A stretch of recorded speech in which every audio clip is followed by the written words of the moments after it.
So there are some good days in the office, and then there are some amazing days in the office, and this is one of them.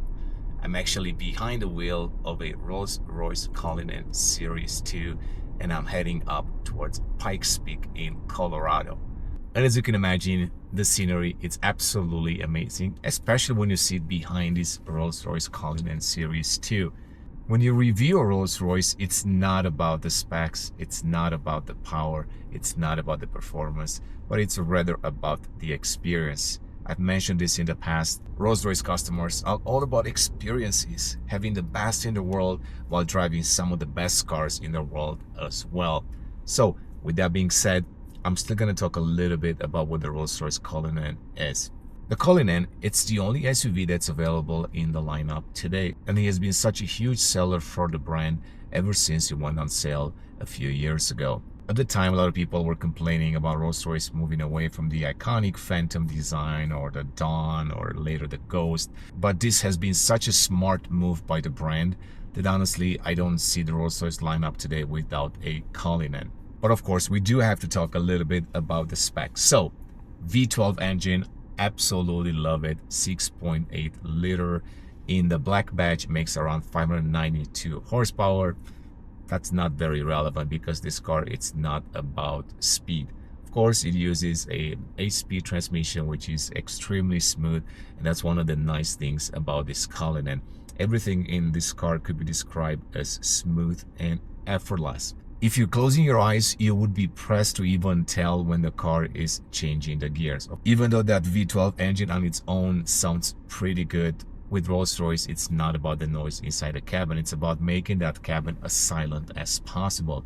As you know, the Spectre, it's the only electric car that the brand offers. And if you were to drive this car back to back with the Spectre, you might not be able to tell which one is the electric one because the difference in decibels, it's minimal.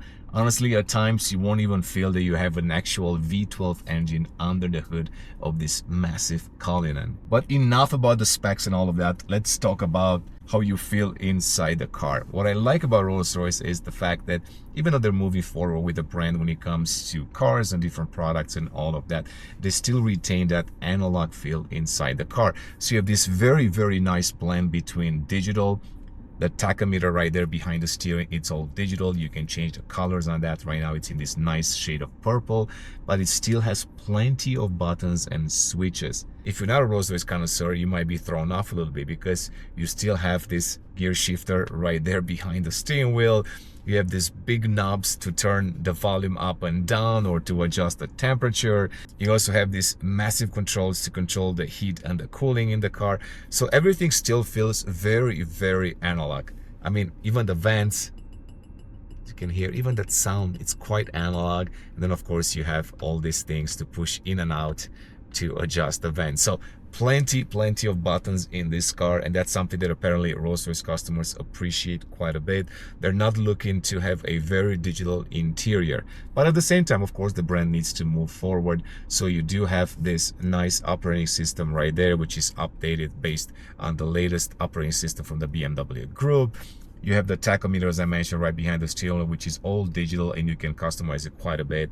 And then, of course, on that right side, you have this glass panel that looks digital in many ways. Speaking of all these analog buttons and switches inside the car, they're of the highest quality possible.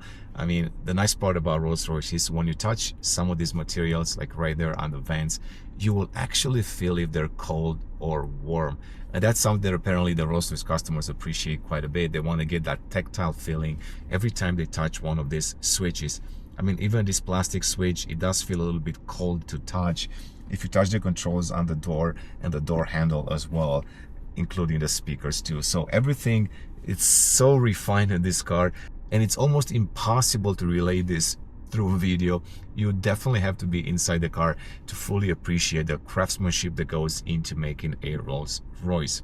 At the same time, the brand needs to move forward. So this is why you have this digital integration of certain features, like, for example, the tachometer I just mentioned a little bit earlier, which can be customized quite a bit. The materials inside the car of the highest quality possible. And the customizations when it comes to Rolls-Royce, they're endless. I mean, even when you touch this, you can feel the luxury, you can hear the luxury. It is absolutely beautiful. Of the stitching, it's perfect. You can see it right there.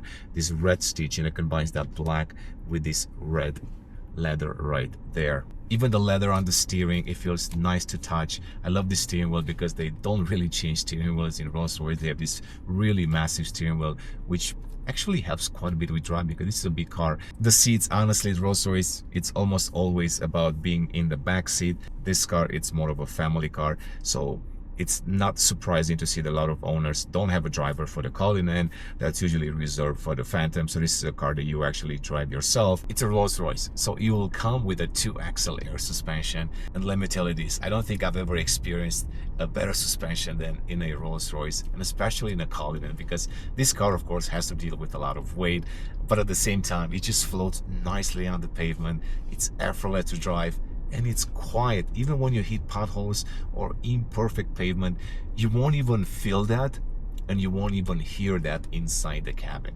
Honestly, it is one of the best rides that you can get in a car. Rolls-Royce calls the suspension the magic carpet, and even though I've never been on a magic carpet, I don't think anybody has, now I can actually imagine what that feels like, because this car floats on the road, glides on the road with ease. It's got a real axle steering, of course, and that helps quite a bit. Not only at lower speeds, as you can see right here, which makes the ride a little bit more floaty, but also at higher speeds, if you push the car a little bit, you can feel that suspension firming up quite a bit, which reduces body roll, and that helps quite a bit, especially to reduce motion sickness in the car, because in the end, this is a pretty tall and pretty heavy car. Now let's see what you can do also when you floor that gas pedal, because once in a while you do need to overtake, so you might need that V12 power. There you go. Engine comes to life. You can hear it. It takes a little bit for the car to get going. Once it hits that right RPM band, then it just glides nicely. What's nice about the power delivery in this car, that it's not neck snapping, even though it has a lot of horsepower, nearly 600. It's just very smooth, very progressive. And that's something that I've talked to Rolls-Royce in the past. Their customers, they're not looking for supercar performance because they're most likely owning a supercar already. They're looking for a very smooth power delivery. And once again, that word, effortless. Look at this scenery right here. Absolutely stunning in the middle of the nature in Colorado. And don't be surprised if you see a Rolls-Royce in many of these places, because once again, don't be surprised if you see a lot of Rolls-Royces on some of these roads, because in the end, this is truly a family car. Of course, not a cheap one, because this car starts at $400,000 and it can go over $500,000 with just some options and special paints. But once again, does money really matter if it brings a smile on your face? All right, so we got to Pikes Peak, as you saw in the footage, and it is absolutely breathtaking. And of course, as I mentioned earlier today, that's a Rolls-Royce experience. And any customer that has a Rolls-Royce, they want to enjoy the journey, not necessarily the destination. It's all about the journey. That's exactly what I did with the Rolls-Royce. As you can expect, going on these roads, effortless to drive. Once again, even though it might sound like a marketing gimmick, it's really not. This car, it's meant for daily driving, but also for road trips as well. So quite cool. But now we're heading down, and then we're gonna pull over, and I'm gonna talk about the design of Rolls-Royce on the outside, and we're gonna show you some of the changes that came with Series 2. All right, so let's talk about the design of the Rolls-Royce Cullinan Series 2. As you'd expect from Rolls-Royce design, the changes for the Series 2 are quite minimal. At a first glance, you might not notice them, but I'm going to point them out quickly. This area right here, compared to the first Cullinan, has changed quite a bit. You have cleaner surfaces that emphasizes the boldness of the front end of the Cullinan, because this upright Pantheon grille looks fantastic on this massive car.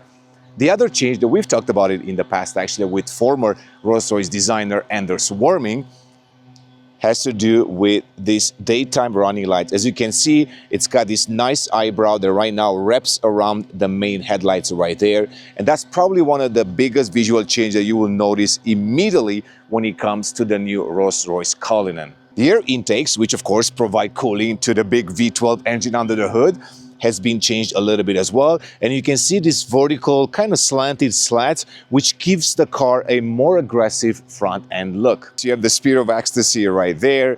You have this very massive and aggressive hood, of course, with these creases running across, which once again tend to emphasize the sportiness of the Cullinan. You get plenty of chrome all around, including the logo right there, the vertical slats on the grille, which once again, they're quite open to provide additional cooling. From the side, nothing has really changed. You can see this very upright positioning of the car with a very high ground clearance, 23-inch tires and wheels, and this design that combines sharp edges with round panels to give this car a very luxurious yet quite sporty look. I hope you enjoyed this quick review.